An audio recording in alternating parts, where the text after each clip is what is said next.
In this video, we're going to wrap up our discussion of IPv6 and talk about IPv6 host addressing, or more specifically, how IPv6 hosts get their addresses. Obviously, to function on an IPv6 network, an IPv6 host has to have pretty much the same configuration information as an IPv4 host. It has to have an IP address, a prefix length, which is the subnet mask essentially, the default route, and any DNS server so that it can do DNS resolutions.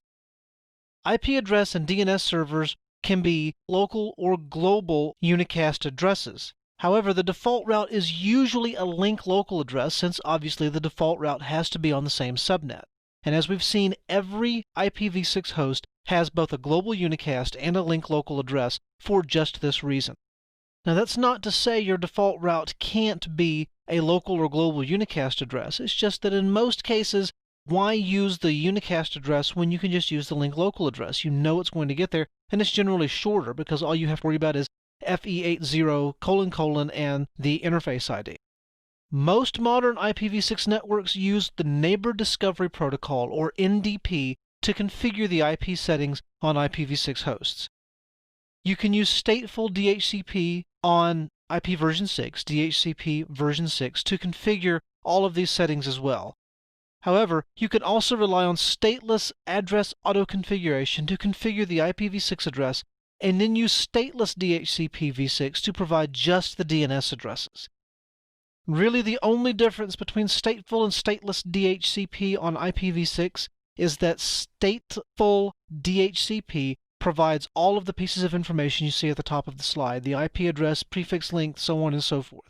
Whereas stateless DHCP v6 relies on the stateless address auto-configuration to supply the first three pieces of information, and then the client simply asks the DHCP server, what are my DNS addresses? So enough about that. IPv6 uses the Neighbor Discovery Protocol to determine network configuration information, specifically the prefix length, and the default router. And it does that using a few different types of packets. The first type of packet it uses is for router discovery. Specifically, there are two types of packets for router discovery. The first is a router solicitation, which is a packet sent to the all routers multicast address that every router listens to and every router responds to. And the router responds to the router solicitation with a router advertisement. When the router sees a router solicitation address, then it replies directly to the unicast address that sent the router solicitation with all the information about the router, the link local address, the global unicast, the prefix length, and among other things. Also, every so often, routers will send unsolicited advertisements. It just broadcasts or multicasts on the subnet and says, I'm a router and here's all of my information. It's kind of like SAPs in the old IPX world, where you had servers and print servers and so on that just unsolicited sent out an IPX broadcast saying, I'm a server and here's all of the information about me. Of course, you've had to do this networking stuff for about 20 years to remember IPX. These pieces of information allow a host to determine the default route for the subnet.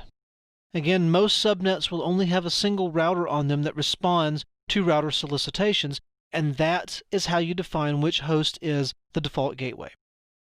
The Neighbor Discovery Protocol also defines two other packet types for host discovery, essentially ARP in the IPv6 world. Since there are no broadcasts in IPv6, it uses multicast to determine host addresses on the same length.